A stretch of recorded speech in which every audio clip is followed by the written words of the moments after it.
Hi hello friends, ಎಲ್ಲರಿಗೂ ಕೂಡ ನಮಸ್ತೆ. ಎಲ್ಲ ವಿ ಎ ಹುಲಿಗಳು ಯಾರ್ಯಾರಿದ್ದೀರ ಎಲ್ಲರೂ ಕೂಡ ಬಂದುಬಿಡ್ರಿ, ಕ್ಲಾಸ್ ಮಾಡಿಬಿಡೋಣ. ಏನಪ್ಪ ಅಂತಂದರೆ ಇವತ್ತಿನ ಒಂದು 10ನೇ ತರಗತಿ ನಡೀತಾ ಇದೆ. ನಮ್ಮ ವಾಯ್ಸ್ ಕೂಡ ಸ್ವಲ್ಪ ಇವತ್ತು ಬೇರೆ ಥರ ಬರ್ಬೋದು, ಸ್ವಲ್ಪ ಹುಷಾರಿಲ್ಲ ಸರ್. ಬೇರೆ ಥರ ಬಂದರೆ ಅಡ್ಜಸ್ಟ್ ಮಾಡ್ಕೊಳ್ಳಿ. ಕ್ಲಾಸನ್ನು ಕರೆಕ್ಟಾಗಿ ಮಾಡಿಕೊಡ್ತೀನಿ. ಅದಕ್ಕೆ ನಿನ್ನೆ ಕ್ಲಾಸನ್ನು ಮಾಡಿಲ್ಲ, ಹುಷಾರಿಲ್ಲದೆ ಕಾರಣದಿಂದಾಗಿ ನಿನ್ನೆ ಕ್ಲಾಸ್ ಬಂದಿಲ್ಲ. ಅದಕ್ಕೆ ಕ್ಷಮೆ ಇರಲಿ ಸ್ವಲ್ಪ, ಓಕೆನಾ. ತುಂಬ ಜನ ಕಮೆಂಟ್ ಕೂಡ ಮಾಡಿದರು, ಕ್ಲಾಸ್ ಯಾಕೆ ಬಂದಿಲ್ಲ ಸರ್ ಅಂತ. ಓಕೆನಾ, ಇವತ್ತು ಸ್ವಲ್ಪ ವಾಯ್ಸು ಇದಾಗ್ಬೋದು. ಇದನ್ನು ನೀವು ಅಡ್ಜಸ್ಟ್ ಮಾಡ್ಕೋತೀವಿ ಅಂದ್ಕೊಂಡಿದ್ದೀನಿ. ಈಗ ಡೈರೆಕ್ಟಾಗಿ ಕ್ವಶನ್ಸನ್ನು ಶುರು ಮಾಡಿಬಿಡೋಣ. ಅದಕ್ಕೂ ಮುಂಚಿತವಾಗಿ ತುಂಬ ಜನ ಇನ್ನೂ ಕೂಡ ಬ್ಯಾಚ್ ಬಗ್ಗೆನೇ ಕೇಳ್ತಾ ಇದ್ದೀರಾ, ಯಾವ ಥರ ಪರ್ಚೇಸ್ ಮಾಡಬೇಕು ಅಂತ. ನೋಡಿ ವಿದ್ಯಾರ್ಥಿಗಳು, ಇಲ್ಲಿ ಸ್ಕ್ಯಾನರ್ ಕೊಟ್ಟಿದ್ದೀನಿ. ಓಕೆನಾ, ಸ್ಕ್ಯಾನರ್ ಕೊಟ್ಟಿದ್ದೀನಿ, ಸ್ಕ್ಯಾನ್ ಮಾಡಿ. ಓಕೆನಾ, ಸ್ಕ್ಯಾನ್ ಮಾಡಿದ ಮೇಲೆ 501 ರೂಪಾಯಲ್ಲಿ ಪೇ ಮಾಡಿ. ಪೇ ಮಾಡಿರೋ ಸ್ಕ್ರೀನ್ಶಾಟ್ನ ಡಿಸ್ಕ್ರಿಪ್ಷನಲ್ಲಿ SSCGD ಕನ್ನಡ ಅಂತ ಒಂದು ಗ್ರೂಪ್ ಇದೆ, ಟೆಲಿಗ್ರಾಮ್ ಗ್ರೂಪು. ಅದಕ್ಕೆ ಜಾಯಿನ್ ಆಗಿ. ಅದರಲ್ಲಿ ನಮ್ಮೊಂದು ID ಕೊಟ್ಟಿದ್ದೀವಿ. ಯಾವುದಪ್ಪ ID ಹೆಸರೇನಪ್ಪ ಅಂತ ಅಂದರೆ G1 ನಾಯಕ್ ಅಂತ, G1 NAIK. ಇದು ನಮ್ಮ ಒಂದು ಟೆಲಿಗ್ರಾಮ್ ID. ಇದಕ್ಕೆ ಡೈರೆಕ್ಟಾಗಿ ನೀವು ಮೆಸೇಜ್ ಮಾಡ್ಬೋದು, ಆಯಿತಾ. ಟೆಲಿಗ್ರಾಮಲ್ಲಿ ವಿತೌಟ್ ಫೋನ್ ನಂಬರ್ ಇಲ್ದಂಗೆ ಮೆಸೇಜ್ ಮಾಡ್ಬೋದು. ಅದಕ್ಕಾಗಿ ಅಲ್ಲಿ ನಮಗೆ ಮೆಸೇಜ್ ಮಾಡಿ ನಾವು ನಿಮಗೆ ಯಾವ ರೀತಿ PDF ಕಳಿಸ್ಬೇಕೋ ಆ ರೀತಿ ಕಳಿಸ್ತೀವಿ. ಅದನ್ನು ನೀವು ಯೂಸ್ ಮಾಡ್ಕೊಳ್ಳಿ ಅಂತ ಹೇಳ್ತಾ, ಯಾರ್ಯಾರು ಈ ಒಂದು ಬ್ಯಾಚನ್ನು ಇನ್ನೂ ಕೂಡ ಪರ್ಚೇಸ್ ಮಾಡಿಲ್ಲ ಮಾಡ್ಕೊಳ್ಳಿ. ಮತ್ತು ಕರೆಂಟ್ ಅಫೇರ್ಸ್ ಬ್ಯಾಚ್ ಕೂಡ ನಡೀತಾ ಇದೆ, ಓಕೆನಾ. ಕರೆಂಟ್ ಅಫೇರ್ಸ್ ನಿಮಗೆ ಕಳೆದ 6 ತಿಂಗಳ ಕರೆಂಟ್ ಅಫೇರ್ಸ್ ವಿತಿನ್ 60 ರೂಪೀಸ್ ಒಳಗೆ ಸಿಗುತ್ತೆ. ಇದನ್ನು ಕೂಡ ನೀವು ಪರ್ಚೇಸ್ ಮಾಡ್ಬೋದು, ಓಕೆನಾ. ಅದಕ್ಕೆ ಸ್ಕ್ಯಾನರ್ ಬೇಕಾದರೆ ನೀವು ಸ್ಕ್ರೀನ್ಶಾಟನ್ನು ತೊಗೊಳ್ಳಿ, ಕಳಿಸ್ತೀನಿ, ಓಕೆನಾ. ಸ್ಕ್ರೀನ್ಶಾಟ್ ತೊಗೊಂಡ್ರೆ ಈಗ ಹೋಗೋಣ ನಾವು ತರಗತಿಗೆ. ಓಕೆ, ಇವತ್ತಿನ ತರಗತಿ ನಿಮಗೆಲ್ಲರಿಗೂ ಕೂಡ ಗೊತ್ತಿದೆ, 10ನೇ ತರಗತಿ ಇದು. ತುಂಬ ವಿದ್ಯಾರ್ಥಿಗಳು ಕೇಳ್ತಾ ಇದ್ರಿ ಇಂಗ್ಲೀಷಲ್ಲಿ ಮಾಡಿ ಸರ್ ಅಂತ. ವಿದ್ಯಾರ್ಥಿಗಳೇ, ಇವಾಗ ಇಂಗ್ಲೀಷಲ್ಲಿ ನಾನು ಮಾಡ್ತೇನೆ, ಓಕೆನಾ. ಇಂಗ್ಲೀಷಲ್ಲೇ ಮಾಡ್ತೇನೆ. ಕನ್ನಡದ ವಿದ್ಯಾರ್ಥಿಗಳು ಹೇಳ್ರಿ ಯಾಕೆ, ಓಕೆನಾ. ಕನ್ನಡ ವಿದ್ಯಾರ್ಥಿಗಳು ಯಾರಿದ್ದೀರಿ ಅವರೆಲ್ಲರೂ ಕೂಡ ಹೇಳ್ರಿ, ಇಂಗ್ಲೀಷ್ ಸಾಕಾ ನಿಮಗೆ ಅಂತ, ಇಂಗ್ಲೀಷ್ ಅರ್ಥ ಆಗುತ್ತಾ ನಿಮಗೆ ಅಂತ. ತುಂಬ ಜನ ಕನ್ನಡದ ವಿದ್ಯಾರ್ಥಿಗಳಿದ್ದೀರಿ. ಸ್ವಲ್ಪ ಜನ ಇಂಗ್ಲೀಷ್ ವಿದ್ಯಾರ್ಥಿಗಳು ಏನು ಮಾಡ್ತವ್ರೆ, ನಮಗೆ ಇಂಗ್ಲೀಷಲ್ಲಿ ಮಾಡಿ ಸರ್, ಕನ್ನಡದಲ್ಲಿ ಬೇಡ ಅಂತ ಅಂತಿದ್ದಾರೆ. ನಾನು ಬೇಕಾದರೆ ಇಂಗ್ಲೀಷಲ್ಲೂ ಕೂಡ ಪಾಠ ಮಾಡೋದಕ್ಕೆ ರೆಡಿ ಇದ್ದೀನಿ, ಕನ್ನಡದಲ್ಲಿ ಮಾಡೋದಕ್ಕೂ ಕೂಡ ರೆಡಿ ಇದ್ದೀನಿ. ಯಾಕೆಂದರೆ ನನಗೆ ಎರಡೂ ಕೂಡ ನನಗೆ ಅರ್ಥ ಆಗ್ತದೆ, ನನಗೇನು ಪ್ರಾಬ್ಲಮ್ ಇಲ್ಲ, ಓಕೆನಾ. ನಿಮಗೇನಾದರೂ ಇಷ್ಟ ಇತ್ತು ಅಂತಂದರೆ ನೀವು ಇಂಗ್ಲೀಷಲ್ಲಿ ಮಾಡ್ಬೋದು. ಇಂಗ್ಲೀಷಲ್ಲಿ ಹೇಳಿದರೆ ಇಂಗ್ಲೀಷಲ್ಲಿ ಕಮೆಂಟ್ ಮಾಡಿ, ಕನ್ನಡ ಬೇಕಿದ್ರೆ ಕನ್ನಡ ಕಮೆಂಟ್ ಮಾಡಿ, ಓಕೆನಾ. ಎಲ್ಲರೂ ಕೂಡ ಕಮೆಂಟ್ ಮಾಡಿ ಅಂತ ಹೇಳ್ತಾ ಈಗ ತರಗತಿಯನ್ನು ಶುರು ಮಾಡಿಬಿಡೋಣ. ಯಾಕೆಂದರೆ ತುಂಬ ನಾನು ಲೇಟ್ ಮಾಡೋದಿಲ್ಲ ತರಗತಿಗಾಗಿ. ಮೊದಲನೇ ಪ್ರಶ್ನೆ ಈ ರೀತಿಯಾಗಿದೆ. ಹೇಳಿಕೆ ಇಲ್ಲಿ ಬರಬೇಕಾಗಿತ್ತು, ಇಲ್ಲಿ ಬಂದುಬಿಟ್ಟಿದೆ. ಓಕೆ, ಒಂದನೇದು ಇಲ್ಲಿ ಹಾಕ್ಬಿಡೋಣ ಇವಾಗ. ಓಕೆ, ಆನ್ಸರ್ ಮಾಡಿ. ಇವಾಗ ದಂತಿದುರ್ಗನು ರಾಷ್ಟ್ರಕೂಟ ಸಾಮ್ರಾಜ್ಯವನ್ನು ಸ್ಥಾಪನೆ ಮಾಡಿದನು ಅಂತ ಕೊಟ್ಟಿದ್ದಾರೆ. ಎರಡನೇ ಹೇಳಿಕೆ ನೋಡಿ, ರಾಷ್ಟ್ರಕೂಟರ ಆರಂಭಿಕ ರಾಜಧಾನಿ ಮಾನ್ಯಖೇಟ ಅಂತ ಕೊಟ್ಟಿದ್ದಾರೆ, ಮಾನ್ಯಖೇಟ ಅಂತ. ದಂತಿದುರ್ಗನು ಬಾದಾಮಿ ಚಾಳುಕ್ಯರ 2ನೇ ಕೀರ್ತಿವರ್ಮನನ್ನು ಸೋಲಿಸಿದನು ಅಂತ ಕೊಟ್ಟಿದ್ದಾರೆ. ವಿದ್ಯಾರ್ಥಿಗಳೇ, ಮಾನ್ಯಖೇಟ ಅಂತ ಬಂದಾಗ ಒಬ್ಬ ರಾಜ ಏನಪ್ಪ ಮಾಡ್ತಾನೆ ಅಂತ ಅಂದರೆ, ಇನ್ನೊಂದು ಪ್ರದೇಶದಿಂದ ಈ ಒಂದು ಮಾನ್ಯಖೇಟಕ್ಕೆ ರಾಜಧಾನಿಯನ್ನು ಇಲ್ಲಿ ಏನು ಮಾಡ್ತಾನೆ, ರಾಜಧಾನಿಯನ್ನು ಬೇರೆ ಕಡೆ ಸ್ಥಳಾಂತರ ಮಾಡ್ತಾನೆ. ಒಂದು ಇಂಪಾರ್ಟೆಂಟ್ ಏನಪ್ಪ ಅಂತ ರಾಜಧಾನಿ ಇಲ್ಲಿದೆ ಅಂತ ಅಂದ್ಕೊಳ್ಳಿ. ಇವಾಗ ಇದು ಮಾನ್ಯಖೇಟ. ವಿದ್ಯಾರ್ಥಿಗಳು, ಈಗ ಪ್ರೆಸೆಂಟ್ ಆಗಿದ್ದು ಕಲಬುರಗಿ ಜಿಲ್ಲೆಯಲ್ಲಿದೆ ಮಾನ್ಯಖೇಟ ಎಂಬತಕ್ಕಂಥದ್ದು. ಪ್ರಶ್ನೆ ಕೇಳಬಹುದು, ಇದ್ರ ಬಗ್ಗೆ ಸ್ವಲ್ಪ ಗಮನ ಇರಲಿ. ರಾಷ್ಟ್ರಕೂಟರ ಒಂದು ಮುಳಬಾಗಿಲು ಎಂಬತಕ್ಕಂಥ ಒಂದು ಸ್ಥಳದಲ್ಲಿ ಮೊದಲ ಬಾರಿಗೆ ಇವರು ರಾಜಧಾನಿಯನ್ನು ಮಾಡಿಕೊಂಡು ಆಳ್ವಿಕೆಯನ್ನು ಮಾಡ್ತಾರೆ. ಯಾರಪ್ಪ ಅಂತಾರೆ, ದಂತಿದುರ್ಗ ಎಂಬತಕ್ಕಂಥ ರಾಜ ಏನಪ್ಪ ಮಾಡ್ತಾನೆ, ಆಳ್ವಿಕೆಯನ್ನು ಮಾಡ್ತಾನೆ. ಬಟ್ ಏನಾಗುತ್ತೆ, ಮುಂದೆ ಬರ್ತಕ್ಕಂಥ ರಾಜರುಗಳು ಈ ಒಂದು ರಾಷ್ಟ್ರಕೂಟರ ಒಂದು ಮುಳಬಾಗಿಲು ಅಂತಕ್ಕಂಥ ಒಂದು ಪ್ರದೇಶ ಏನಪ್ಪ ಆಗ್ತಾರೆ ಅಂತ ಡೈರೆಕ್ಟಾಗಿ ಬೇರೆ ಬೇರೆ ಕಡೆಯಿಂದ ಏನಪ್ಪ ಆಗುತ್ತೆ, ಅಟ್ಯಾಕನ್ನು ಮಾಡೋದಕ್ಕೆ ಶುರು ಮಾಡ್ಕೊಳ್ತಾರೆ. ಅದಕ್ಕಾಗಿ ಬೇರೆ ರಾಜರುಗಳು ಏನು ಮಾಡ್ತಾರೆ, ಈ ಒಂದು ರಾಜಧಾನಿಯನ್ನು ಮಾನ್ಯಖೇಟಕ್ಕೆ ಬದಲಾಯಿಸ್ಕೊಳ್ತಾರೆ. ಅದನ್ನೇ ಇಲ್ಲಿ ಕೇಳಿರ್ತಕ್ಕಂಥದ್ದು ರಾಷ್ಟ್ರಕೂಟರ ಆರಂಭಿಕ ರಾಜಧಾನಿ ಅಂತ ಕೊಟ್ಟುಬಿಟ್ಟಿದ್ದಾರೆ. ಅದಕ್ಕಾಗಿ ಎರಡನೇ ಹೇಳಿಕೆ ಏನಾಗುತ್ತೆ, ತಪ್ಪಾಗುತ್ತೆ. ಮೊದಲನೇದು ಆರಂಭಿಕ ರಾಜಧಾನಿ ಮುಳಬಾಗಿಲಾಗುತ್ತೆ, ಓಕೆನಾ. ನೆಕ್ಸ್ಟ್ ಇನ್ನೊಂದು, ದಂತಿದುರ್ಗನು ರಾಷ್ಟ್ರಕೂಟ ಸಾಮ್ರಾಜ್ಯದ ಸ್ಥಾಪಕನಾಗಿದ್ದನು ಅಂತ ಕೊಟ್ಟಿದ್ದಾರೆ. ಹೌದು, ದಂತಿದುರ್ಗ ಏನಪ್ಪ ಮಾಡ್ತಾನೆ ಅಂತ ಅಂದರೆ ಬಾದಾಮಿ ಚಾಳುಕ್ಯರ ಕೊನೆಯ ರಾಜ ಕೀರ್ತಿವರ್ಮನನ್ನು ಸೋಲಿಸಿ, ನೋಡಿ ಮೂರನೇ ಹೇಳಿಕೆ ಅದೇ ಇದೆ, ಬಾದಾಮಿ ಚಾಳುಕ್ಯರ ಕೊನೆಯ ರಾಜ ಕೀರ್ತಿವರ್ಮನನ್ನು ಸೋಲಿಸಿ ಈ ಒಂದು ರಾಷ್ಟ್ರಕೂಟ ಸಾಮ್ರಾಜ್ಯವನ್ನು ಕಟ್ತಾನೆ. ಹಾಗಾಗಿ 1 ಮತ್ತು 3ನೇ ಹೇಳಿಕೆ ಸರಿಯಾಗಿದೆ. Option C is the right answer. ಅರ್ಥ ಆಯಿತು ಅಂತ ಅಂದ್ಕೊಂಡಿದ್ದೇನೆ. ಅರ್ಥ ಆಗಿಲ್ಲ ಅಂತ ಸ್ವಲ್ಪ ಹಿಂದೆ ಸ್ಕಿಪ್ ಮಾಡಿ ನೀವು ನೋಡಿ, ಸಂಪೂರ್ಣವಾಗಿ ಅರ್ಥ ಆಗಲಿಲ್ಲ ಅಂತ ಅಂದರೆ ಕಮೆಂಟ್ ಮಾಡಿ. ಓಕೆ, ಮುಂದಿನ ಪ್ರಶ್ನೆ ನೋಡಿ ಏನಿದೆ, ಇಂಗ್ಲೀಷಲ್ಲೂ ಕೂಡ ಕೊಟ್ಟಿದ್ದಾರೆ ನೋಡಿ. Krishna one build the Kailasanatha temple at Ellora. The Kailasanatha temple is a monolithic rock cut temple ಅಂತ ಕೊಟ್ಟಿದ್ದಾರೆ. The temple is dedicated to lord Vishnu. ನೋಡಿ ಆನ್ಸರ್ ಮಾಡಿ. ಮೊದಲನೆಯ ಕೃಷ್ಣನು ಎಲ್ಲೋರದ ಕೈಲಾಸನಾಥ ದೇವಾಲಯವನ್ನು ನಿರ್ಮಾಣವನ್ನು ಮಾಡಿದನು, ಮೊದಲನೇ ಹೇಳಿಕೆ. ಅದೇ ರೀತಿ ಎರಡನೇ ಹೇಳಿಕೆ ನೋಡಿ, ಕೈಲಾಸನಾಥ ದೇವಾಲಯವು ಏಕಶಿಲಾ ಶಿಲಾಕೊರೆತ ದೇವಾಲಯ ಆಗಿದೆ. ಏಕಶಿಲಾ ಶಿಲಾಕೊರೆತ ಅಂದರೆ ಏನು? ಒಂದು ಕಲ್ಲಿರುತ್ತೆ, ಒಂದು ದೊಡ್ಡ ಕಲ್ಲಿರುತ್ತೆ.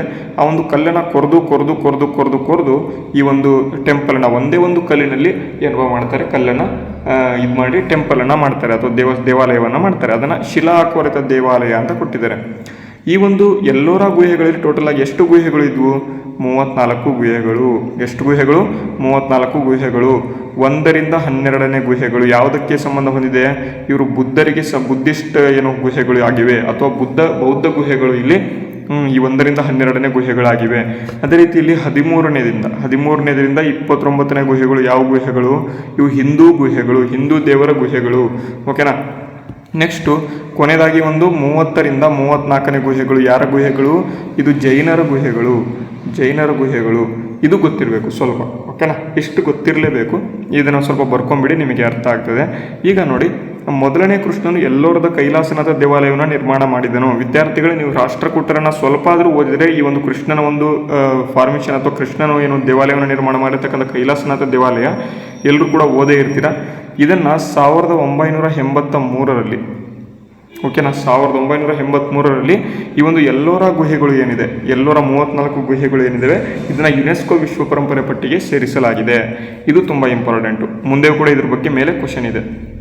ಕೈಲಾಸನಾಥ ದೇವಾಲಯ ಏಕಶಿಲಾ ಶಿಲಾಕೊರೆತ ದೇವಾಲಯ ಆಗಿದೆ. ಇದು ಕೂಡ ಸರಿ. ಯಾಕೆಂದರೆ ಅಲ್ಲಿ ಕೇವ್ ಇತ್ತು, ಅಂದರೆ ಗುಹೆಗಳಿತ್ತು.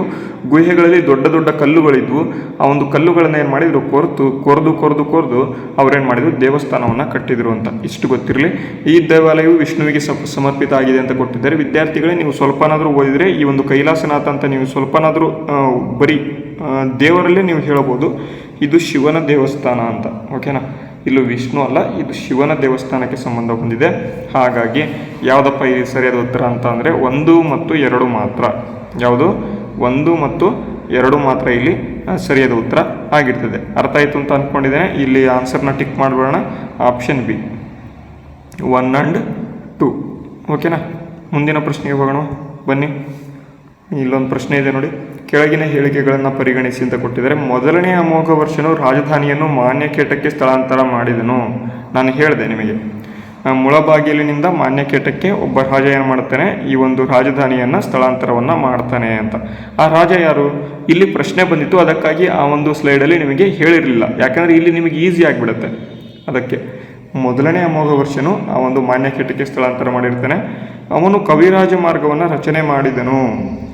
ವಿದ್ಯಾರ್ಥಿಗಳೇ, ಕವಿರಾಜ ಮಾರ್ಗ ಎಲ್ಲರೂ ಕೂಡ ಹೇಳ್ತೀರಾ ಶ್ರೀ ವಿಜಯ ರಚನೆ ಮಾಡಿದ ಕವಿರಾಜ ಮಾರ್ಗವನ್ನು ಇಲ್ಲಿ ಅಮೋಘ ವರ್ಷ ರಚನೆ ಮಾಡಿಲ್ಲ ಅಂತ ತಪ್ಪಾಗಿಬಿಡ್ತೀರಾ. ವಿದ್ಯಾರ್ಥಿಗಳೇ, ಇದು ಏನಪ್ಪ ಅಂತಂದರೆ ತುಂಬ ಗೊಂದಲದಲ್ಲಿದೆ ಇದು ಈ ಒಂದು ಪ್ರಶ್ನೆ. ಏನಪ್ಪ ಅಂತಂದರೆ ಕೆಲ ಎಕ್ಸಾಮ್ಸ್ಗಳಲ್ಲಿ ಕವಿರಾಜ ಮಾರ್ಗವನ್ನು ಅಮೋಘ ವರ್ಷನೇ ಏನಪ್ಪ ಅಂತಂದರೆ ಬರೆದ ಅಂತ ಹೇಳ್ತಾರೆ, ರಚನೆ ಮಾಡ್ದ ಅಂತ ಹೇಳ್ತಾರೆ. ಕೆಲವೊಂದು ಪುಸ್ತಕಗಳಲ್ಲಿ ಶ್ರೀ ವಿಜಯ ರಚನೆಯನ್ನು ಮಾಡ್ತಾನೆ ಅಂತ ಹೇಳ್ತಾರೆ. ಬಟ್ ಏನು ಅಮೋಘ ವರ್ಷ ಅವನೊಂದು ಆಸ್ಥಾನದಲ್ಲಿ ಶ್ರೀ ವಿಜಯ ಏನಿರ್ತಾನೆ ಅವನಿರ್ತಾನೆ. ಅದಕ್ಕಾಗಿ ಯಾವುದೇ ಏನೋ ಆಪ್ಷನ್ ಕೊಟ್ಟರು ಇದನ್ನು ಸರಿ ಅಂತ ಅಂದ್ಕೊಂಬಿಡಿ. ಕವಿರಾಜ ಮಾರ್ಗವನ್ನು ಅಮೋಘ ವರ್ಷ ಏನಾದರೂ ಬರೀಲಿ, ಶ್ರೀ ವಿಜಯನಾದರೂ ಬರೀಲಿ, ಇಬ್ಬರು ಬರೆದಿರ್ತಾರೆ ಅಂತ ಅಂದ್ಕೊಂಡು ಸರಿ ಹಾಕಿಬಿಡಿ. ಓಕೆನಾ. ನೆಕ್ಸ್ಟ್, ಅವನು ಕನ್ನಡ ಸಾಹಿತ್ಯದ ಪೋಷಕನಾಗಿದ್ದನು ಅಂತ ಕೊಟ್ಟಿದ್ದಾರೆ. ಇದು ಕೂಡ ಸರಿ ಇದೆ. Option D is the right answer. 1, 2 ಮತ್ತು 3. ಅದೇ ರೀತಿ ಬನ್ನಿ ಮುಂದಿನ ಪ್ರಶ್ನೆ. ಕೆಳಗಿನ ಹೇಳಿಕೆಗಳನ್ನು ಪರಿಗಣಿಸಿ ಅಂತ ಕೊಟ್ಟಿದ್ದಾರೆ ನೋಡಿ ಒಂದ್ಸಲಿ. ಕೆಳಗಿನ ಹೇಳಿಕೆಗಳು: ರಾಷ್ಟ್ರಕೂಟರು ತ್ರಿಪಕ್ಷೀಯ ಹೋರಾಟದಲ್ಲಿ ಭಾಗವಹಿಸಿದ್ದರು ಅಂತ ಕೊಟ್ಟಿದ್ದಾರೆ. ತ್ರಿಪಕ್ಷೀಯ ಹೋರಾಟ ಅಂತಂದರೆ ಏನು? ಇದು ಭಾರತ ಅಂತ ಅಂದ್ಕೊಳ್ಳಿ. ಓಕೆನಾ. ಇಲ್ಲಿ ನಾನು ಭಾರತ ಮ್ಯಾಪ್ ತೊಗೊಂಬರೋದಕ್ಕೆ ಆಗೋದಿಲ್ಲ, ಅದಕ್ಕಾಗಿ ಹೇಳ್ತಾ ಇದ್ದೀನಿ. ಈಗ ನೋಡಿ, ಇಲ್ಲಿ ಭಾರತ ಅಂತ ಅಂದ್ಕೊಂಬಿಡಿ, ನಿಮಗೆ ಹೇಳ್ತೀನಿ. ಓಕೆ, ಈ ಭಾರತದಲ್ಲಿ ಇದು ಕನೌಜ್ ಅಂತಕ್ಕಂಥದ್ದು ಮಧ್ಯಭಾಗದಲ್ಲಿದೆ. ಇಲ್ಲಿ ಯಾರಿದ್ದಾರೆ? ಪಾಲರು. ಇಲ್ಲಿ ಪ್ರತಿಹಾರರಿದ್ದಾರೆ. ಇಲ್ಲೇನಿದ್ದಾರೆ? ರಾಷ್ಟ್ರಕೂಟರಿದ್ದಾರೆ. ಈಗ ಏನು ಮಾಡಬೇಕು? ಇವರು ಕೂಡ ಅಟ್ಯಾಕ್ ಮಾಡ್ತಾರೆ, ನನಗೆ ಮಧ್ಯದ ಭಾಗ ನನಗೆ ಬೇಕು ಅಂತ. ಇವರು ಕೂಡ ಅಟ್ಯಾಕ್ ಮಾಡ್ತಾರೆ, ನನಗೆ ಮಧ್ಯದ ಭಾಗ ಏನು ಬೇಕು ನನಗೆ ಬೇಕು ಅಂತ. ಇವರು ಕೂಡ ಅಟ್ಯಾಕ್ ಮಾಡ್ತಾರೆ, ನನಗೆ ಮಧ್ಯದ ಭಾಗ ನನಗೆ ಬೇಕು ಅಂತ. ಇದನ್ನು ಏನು ಮಾಡ್ತಾರೆ ಅಂತ ಅಂದರೆ ತ್ರಿಪಕ್ಷೀಯ ಸಂಘರ್ಷ ಅಂತ ಕರೀತಾರೆ. ಓಕೆನಾ. ತ್ರಿಪಕ್ಷೀಯ ಸಂಘರ್ಷ ಅಂತ ಕರೀತಾರೆ. ಅದೇ ಇಲ್ಲಿ ಕೊಟ್ಟಿರೋದು. ರಾಷ್ಟ್ರಕೂಟರು ತ್ರಿಪಕ್ಷೀಯ ಹೋರಾಟದಲ್ಲಿ ಭಾಗವಹಿಸಿದ್ದರು ಅಂತ ಕೊಟ್ಟಿದ್ದಾರೆ. ಇವರ ಒಂದು ರಾಜ ಯಾರಪ್ಪ ಅಂತಂದರೆ ಧ್ರುವ ಎಂಬತಕ್ಕಂಥ ರಾಜ. ಧ್ರುವ ಈ ಒಂದು ಧ್ರುವ ರಾಜ ಏನಿರ್ತಾನೆ ರಾಷ್ಟ್ರಕೂಟರ ಒಂದು ತ್ರಿಪಕ್ಷೀಯ ಹೋರಾಟದಲ್ಲಿ ಭಾಗವಹಿಸ್ತಾನೆ. ಅದೇ ರೀತಿ ಪಾಲದಿಂದ ಯಾರು ಬರ್ತಾರೆ ಅಂತ ಕೇಳ್ಬೋದು. ಪಾಲರು ಧರ್ಮಪಾಲ ಎಂಬತಕ್ಕಂಥವನು ಬರ್ತಾನೆ. ಅದೇ ಗುರ್ಜರ ಪ್ರತಿಹಾರರಿಂದ ಯಾರು ಬರ್ತಾರೆ ಅಂತ ಕೇಳ್ಬೋದು. ಅಲ್ಲಿ ವತ್ಸ್ಯರಾಜ ಎಂಬತಕ್ಕಂಥವನು ಬರ್ತಾನೆ. ವತ್ಸ್ಯರಾಜ ಇವು ಮೂರು ಕೂಡ ತುಂಬ ಇಂಪಾರ್ಟೆಂಟು. ಅದಕ್ಕಾಗಿ ಹೆಸರುಗಳನ್ನು ಕೂಡ ನೆನಪಿಟ್ಕೊಂಬಿಡಿ. ಈಗ ನೋಡಿ, ರಾಷ್ಟ್ರಕೂಟರು ತ್ರಿಪಕ್ಷೀಯ ಹೋರಾಟದಲ್ಲಿ ಭಾಗವಹಿಸಿದ್ದರು ಸರಿ ಇದೆ. ಈ ಹೋರಾಟವು ಕನೌಜ್ ನಗರದ ಮೇಲೆ ನಿಯಂತ್ರಣಕ್ಕಾಗಿ ನಡೆಯಿತು, ಇದು ಕೂಡ ಸರಿ ಇದೆ. ಈ ಹೋರಾಟದಲ್ಲಿ ರಾಷ್ಟ್ರಕೂಟರು, ಪಾಲರು ಮತ್ತು ಪ್ರತಿಹಾರರು ಭಾಗವಹಿಸಿದರು, ಇದು ಕೂಡ ಸರಿ ಇದೆ. ಯಾಕೆಂದರೆ ನಾನೀಗ ನಿಮಗೆ ಕ್ಲಿಯರ್ ಕಟ್ಟಾಗಿ ಮಾಹಿತಿಗಳನ್ನು ತಿಳಿಸ್ಬಿಟ್ಟಿದ್ದೇನೆ, ಹಾಗಾಗಿ ಗೊತ್ತಾಗಿದೆ ಅಂತ ಅಂದ್ಕೊಂಡಿದ್ದೇನೆ. ಇದಕ್ಕೆ ಸರಿಯಾದ ಉತ್ತರ ಆಪ್ಷನ್ ಡಿ 1, 2 ಮತ್ತು 3. ವಿದ್ಯಾರ್ಥಿಗಳೇ, ಕೆಲವು ಏನಪ್ಪ ಅಂತಿದ್ದೀರಾ ಅಂತ ಮಧ್ಯಕ್ಕೆ ನಮಗೆ ಸ್ವಲ್ಪ ಮೋಟಿವೇಶನ್ ಕೊಡಿ ಅಂತ ಹೇಳ್ತಾ ಇದ್ದಾರೆ. ನೋಡಿ ವಿದ್ಯಾರ್ಥಿಗಳೇ, ಒಂದು ಕಾಮನ್ ಥಿಂಗ್ ಹೇಳಿಬಿಡ್ತೀನಿ. 5 ವರ್ಷ ಆಗಿದೆ ವಿದ್ಯಾರ್ಥಿಗಳೇ. ನೋಡಿ, 5 ವರ್ಷ ಆಗಿದೆ, ಯಾವುದೇ ನೋಟಿಫಿಕೇಷನ್ ಆಗಿಲ್ಲ. ಓಕೆನಾ, ಯಾವುದೇ ನೋಟಿಫಿಕೇಷನ್ ಆಗಿಲ್ಲ. ಇವಾಗೇನಾದರೂ ನೀವು ಮೋಟಿವೇಶನ್ ಬೇಕು, ನನಗೆ ಅದು ಬೇಕು ಇದು ಬೇಕು ಅಂತ ಕೂತ್ಕೊಂಡ್ರೆ ಪಕ್ಕಾ ಜಾಬ್ ಆಗಲ್ಲ ವಿದ್ಯಾರ್ಥಿಗಳೇ. ಜಾಬ್ ಬಿಟ್ಟಿರೋದೇ ತುಂಬ ರೇರು. 5 ವರ್ಷದ 6 ವರ್ಷದಿಂದ ಯಾವುದೇ ಜಾಬ್ ಬಂದೇ ಇಲ್ಲ. ಇವಾಗ ಬಂದಿದೆ, ಇವಾಗ ಓದೋಕ್ಕಾಗ್ತಿಲ್ಲ, ನನಗೆ ಮೋಟಿವೇಶನ್ ಬೇಕು ಸರ್ ಅಂತ ಕೂತ್ಕೊಳ್ಳೋರು ಪಕ್ಕಾ ಹೇಳ್ತೀನಿ ಜಾಬ್ ಆಗೋದಿಲ್ಲ, ನೀವು ಬಿಟ್ಬಿಡಿ. ನಾನು ಡೈರೆಕ್ಟಾಗಿ ಹೇಳ್ತೇನೆ. ನಿಮಗೇನಾದರೂ ಪಕ್ಕಾ ನಾನು ಜಾಬ್ ಮಾಡಲೇಬೇಕು ಎಂಬತಕ್ಕಂಥವ್ರು ಏನಾದರೂ ಇದ್ದರು ಅಂತಂದರೆ, ಮತ್ತು ಇನ್ನೊಂದು ಬೇರೆ ಬೇರೆ ಟೀಚರ್ಸ್, ನಾನು ಒಬ್ಬರಿಗೆ ಅಂತ ಹೇಳಲ್ಲ, ಕೆಲವು ಟೀಚರ್ಸ್ ಏನು ಮಾಡ್ತಾರೆ ಅಂತಂದರೆ ಒಂದು 10 ಕ್ವಶನ್ಸ್ ತರ್ತಾರೆ. ಅಂದರೆ ಕ್ಲಾಸಸ್ಸಲ್ಲಿ 10 ಕ್ವಶನ್ಸ್ ತರ್ತಾರೆ. ಅದಕ್ಕೆ ಅರೌಂಡ್ ಎಷ್ಟು ಕೊಡ್ತಾರೆ ಅಂತಂದರೆ 1.5 hours to 2 hours ಕ್ಲಾಸ್ ಮಾಡ್ತಾರೆ 10 ಕ್ವಶನಿಗೆ. ಆದರೆ ನನಗೆ ಅಷ್ಟು ಟೈಮು ಕೂಡ ಇರೋದಿಲ್ಲ, ಮತ್ತು ಇಲ್ಲಿ ನಾನು ಕೂಡ ಬೇರೆ ಬೇರೆ ಕೆಲಸಗಳನ್ನು ಮಾಡ್ತೀನಿ. ಯಾಕೆಂದರೆ ಎಲ್ಲ ಟೀಚರ್ಸ್ ಕೂಡ ಒಳ್ಳೆಯವರೇ, ಅವರು ಸ್ವಲ್ಪ ಡೀಟೇಲ್ ಆಗಿ ಹೋಗ್ತಾರೆ, ನಾನು ಸ್ವಲ್ಪ ಮೇಲೆ ಎಷ್ಟು ಬೇಕೋ ಅಷ್ಟು ತೊಗೊಂಡು ಹೋಗ್ತೀನಿ ನಾನು. ಅದಕ್ಕಾಗಿ ನಮ್ಮದು ಕ್ಲಾಸು ನಿಮಗೆ 10-15 ಕ್ವಶನ್ಸ್ ಇದ್ರೂ ಕೂಡ ನಿಮಗೆ ಅರೌಂಡ್ 20 ಮಿನಿಟ್ಸಿಂದ 25 ಮಿನಿಟ್ಸ್ ಒಳಗೆ ಮುಗಿದೋಗುತ್ತೆ. ಅದಕ್ಕಾಗಿ ನನ್ನ ಕ್ಲಾಸನ್ನು ಫಾಲೋ ಮಾಡಿ ಅಂತ ಹೇಳ್ತೀನಿ. ಮತ್ತು ಈಗ ಟೈಮ್ ಕೂಡ ಇಲ್ಲ, ನಿಮಗೆ ಟೈಮ್ ಕೂಡ ಇಲ್ಲ. ಮ್ಯಾಕ್ಸಿಮಮ್ ಎಷ್ಟಾಗುತ್ತೆ ಅಷ್ಟನ್ನು ನೀವು ಏನು ಮಾಡಬೇಕು, ಕವರ್ ಮಾಡಬೇಕು. ಮತ್ತು ಟೈಮ್ ಕಡಿಮೆ ಇದೆ, ಆ ಒಂದು ಕಡಿಮೆ ಟೈಮಲ್ಲಿ ಕವರ್ ಮಾಡಬೇಕು. ನಾನೇನು ಮಾಡಿದ್ದೇನೆ, ಆಗಸ್ಟ್ 15ರೊಳಗೆ ನಿಮಗೆ ಸಂಪೂರ್ಣವಾಗಿ GK ಮುಗಿದ್ಬಿಡಬೇಕು, ಆ ರೀತಿ ನಾನು ಏನು ಮಾಡ್ತಿದ್ದೇನೆ, ಪ್ಲ್ಯಾನ್ ಮಾಡ್ತಿದ್ದೀನಿ. ಅದಕ್ಕಾಗಿ ಇದನ್ನೊಂದು ಅರ್ಥ ಮಾಡ್ಕೊಳ್ಳಿ, ತುಂಬ ಇಂಪಾರ್ಟೆಂಟ್ ಇದು. ಓಕೆನಾ, ನಮ್ಮ ತರಗತಿಗಳು ಪಕ್ಕ ನಿಮಗೆ ಎಕ್ಸಾಮ್ಸ್ ರಿಲೇಟೆಡ್ ಮಾತ್ರ ಬರುತ್ತೆ. ಮತ್ತು ನಾನು ಮಧ್ಯಕ್ಕೆ ಏನು ಕೂಡ ಬೇರೆದನ್ನು ಏನು ಕೂಡ ಮಾತಾಡೋದಕ್ಕೆ ಹೋಗೋದಿಲ್ಲ. ಕೆಲವು ವಿದ್ಯಾರ್ಥಿಗಳು ನಿನ್ನೆ ಇದನ್ನು ಹೇಳಿದ್ರು ಮೋಟಿವೇಶನ್ ಕೊಡಿ ಅಂತ, ಅದಕ್ಕೆ ಸ್ವಲ್ಪ ಇವತ್ತೇನಾಗಿದೆ ಬೇರೆ ಕಡೆ ವಾಲಿದ್ದೀನಿ ಅಂತ ಅಂದ್ಕೊಂಡಿದ್ದೀನಿ. ಓಕೆನಾ, ಇದು ಕೆಲವು ವಿದ್ಯಾರ್ಥಿಗಳಿಗೆ ಇಷ್ಟ ಕೂಡ ಆಗೋದಿಲ್ಲ. ಅದಕ್ಕಾಗಿ ಒಂದು ವಿದ್ಯಾರ್ಥಿಗಳು ಕ್ಷಮಿಸ್ಬಿಡಿ ಸ್ವಲ್ಪ, ಇಲ್ಲಾಂದರೆ ಸ್ಕಿಪ್ ಮಾಡಿಬಿಟ್ಟಿದ್ರೆ ಒಳ್ಳೆಯದಾಗ್ತಿತ್ತು. ಬನ್ನಿ ಈಗ ಮುಂದಿನ ಪ್ರಶ್ನೆ ನೋಡೋಣ. ಏನಿದೆ, 3ನೇ ಗೋವಿಂದನು ಪ್ರತಿಹಾರವನ್ನು ಸೋಲಿಸಿದನು ಅಂತ ಕೊಟ್ಟಿದ್ದಾರೆ. ನೆಕ್ಸ್ಟ್ ಇಲ್ಲಿ ಅವನು ಬಂಗಾಳದ ಪಾಲರನ್ನು ಕೂಡ ಸೋಲಿಸಿದನು. ಅವನ ವಿಜಯ ಯಾತ್ರೆಗಳು ಹಿಮಾಲಯದ ಕನ್ಯಾಕುಮಾರಿವರೆಗೆ ವಿಸ್ತರಿಸಿದ್ದವು ಅಂತ ಕೊಟ್ಟಿದ್ದಾರೆ. ನೋಡಿ, ತುಂಬ ಇಂಪಾರ್ಟೆಂಟ್ ಇಲ್ಲಿ. 3ನೇ ಗೋವಿಂದ ಇವನು ಅಮೋಘವರ್ಷನ ಏನಪ್ಪ ಆಗಿರ್ತಾನೆ ಅಂತ ಅಂದರೆ ಅಪ್ಪ ಆಗಿರ್ತಾನೆ. ಅಮೋಘವರ್ಷನ ಅಪ್ಪ, ತಂದೆ. ಆಯಿತಾ. 3ನೇ ಗೋವಿಂದ ಏನು ಮಾಡ್ತಾನೆ, ಈ ಒಂದು ಪ್ರತಿಹಾರರನ್ನು ಸೋಲಿಸ್ತಾನೆ, ಬಂಗಾಳದ ಪಾಲರನ್ನು ಸೋಲಿಸ್ತಾನೆ, ವಿಜಯ ಯಾತ್ರೆಗಳನ್ನು ಮಾಡ್ತಾನೆ. ಆ ಒಂದು ವಿಜಯ ಯಾತ್ರೆಗಳು ಏನಿರ್ತವೆ, ತಾಮ್ರಪಟ ಶಾಸನ ಅಂತ ಒಂದು ಒಂದು ಶಾಸನ ಇದೆ, ಸಂಗನಕಲ್ ಅಥವಾ ಸಂಗನಪರ್ ಅಂತ ಏನೋ ಒಂದು ಶಾಸನ ಇದೆ. ಆ ಒಂದು ಶಾಸನ ಹಿಮಾಲಯ ಪರ್ವತದಲ್ಲಿ ಏನಾಗಿತ್ತು ಅಂತಾರೆ, ಅಮೋಘವರ್ಷನ ಶಾಸನ ಅದು ಹಿಮಾಲಯದ ನೀರುಗಳನ್ನು ಈ ಒಂದು ಗೋವಿಂದ್ರ 3ನ ಒಂದು ಕುದುರೆಗಳು ಹಿಮಾಲಯದ ತಪ್ಪಲಿನ ನೀರನ್ನು ಕುಡಿದವು ಅಂತ ಬರೀತಾರೆ ಅಲ್ಲಿ. ಆ ರೀತಿ ಬರೀತಾರಲ್ವಾ, ಯಾಕಪ್ಪ ಬರೀತಾರೆ, ಅವನ ವಿಜಯ ಯಾತ್ರೆಗಳು ಹಿಮಾಲಯದ ಕನ್ಯಾಕುಮಾರಿವರೆಗೆ ವಿಸ್ತರಣೆ ಆಗಿದ್ದವು, ಅದಕ್ಕಾಗಿ ಬರೀತಾರೆ ಅಷ್ಟೇ, ಮತ್ತೇನೂ ಇಲ್ಲ. ಹಾಗಾಗಿ ಆಪ್ಷನ್ ಡಿ ಇಲ್ಲಿ 3 ಕೂಡ ಇಲ್ಲಿ ಸರಿಯಾದ ಉತ್ತರ ಆಗಿದೆ. ಬನ್ನಿ ಮುಂದಿನ ಪ್ರಶ್ನೆ. ಕವಿರಾಜ ಮಾರ್ಗವು ಕನ್ನಡ ಕಾವ್ಯಶಾಸ್ತ್ರದ ಅತ್ಯಂತ ಪ್ರಾಚೀನ ಲಭ್ಯವಾಗಿರ್ತಕ್ಕಂಥ ಒಂದು ಕೃತಿಯಾಗಿದೆ. ಇದು ಮೊದಲನೇ ಅಮೋಘವರ್ಷನ ಆಳ್ವಿಕೆಯಲ್ಲಿ ರಚನೆಯನ್ನು ಮಾಡಲಾಯಿತು. ಇದು ಸಂಪೂರ್ಣವಾಗಿ ಪ್ರಾಕೃತ ಭಾಷೆಯಲ್ಲಿದೆ. ನೋಡಿ ವಿದ್ಯಾರ್ಥಿಗಳೇ, ಪ್ರಾಕೃತ ಭಾಷೆಯಲ್ಲಿದೆ ಅಂತ ಬಂದಾಗ ತುಂಬ ಇಂಪಾರ್ಟೆಂಟು. ಇದು ಕನ್ನಡ ಭಾಷೆಯಲ್ಲಿ ಕಂಡುಬರುತ್ತೆ. ಎಲ್ಲರಿಗೂ ಕೂಡ ಗೊತ್ತಿದೆ. ಪ್ರಾಕೃತ ಭಾಷೆಯಲ್ಲಿ ಅಂತ ಬಂದಾಗ ಇದು ತಪ್ಪಾಗಿರುತ್ತೆ. ಹಾಗಾಗಿ 3ನೇ ಹೇಳಿಕೆ ಮಾತ್ರ ತಪ್ಪಾಯಿತು, 1 ಮತ್ತು 2 ಮಾತ್ರ ಸರಿ. ಅರ್ಥ ಆಯ್ತಾ? ಇಷ್ಟು ಈಸಿ ಇದೆ, ಇದು ಅರ್ಥ ಆಯಿತು ಅಂತ ಅಂದ್ಕೊಂಡಿದ್ದೇನೆ. ಮುಂದಿನ ಪ್ರಶ್ನೆಗೆ ಹೋಗ್ಬಿಡೋಣ. ನೋಡಿ, ಸುಲೈಮಾನ್ ಎಂಬತಕ್ಕಂಥವನು ರಾಷ್ಟ್ರಕೂಟರ ಕಾಲದಲ್ಲಿ ಭಾರತಕ್ಕೆ ಭೇಟಿಯನ್ನು ನೀಡಿದನು ಅಂತ ಕೊಟ್ಟಿದ್ದಾರೆ. ಅವನು ರಾಷ್ಟ್ರಕೂಟರ ಐಶ್ವರ್ಯ ಮತ್ತು ಸೈನಿಕ ಶಕ್ತಿಯನ್ನು ಪ್ರಶಂಸೆ ಮಾಡಿದನು ಅಂತ ಕೊಟ್ಟಿದ್ದಾರೆ. ಸುಲೈಮಾನ್ ಚೀನಾದ ಪ್ರವಾಸಿಗನಾಗಿದ್ದನು. ತುಂಬ ಇಂಪಾರ್ಟೆಂಟ್ ಇಲ್ಲಿ, ಚೀನಾದ ಪ್ರವಾಸಿಗ ಆಗಿದ್ನ ಅಂತ.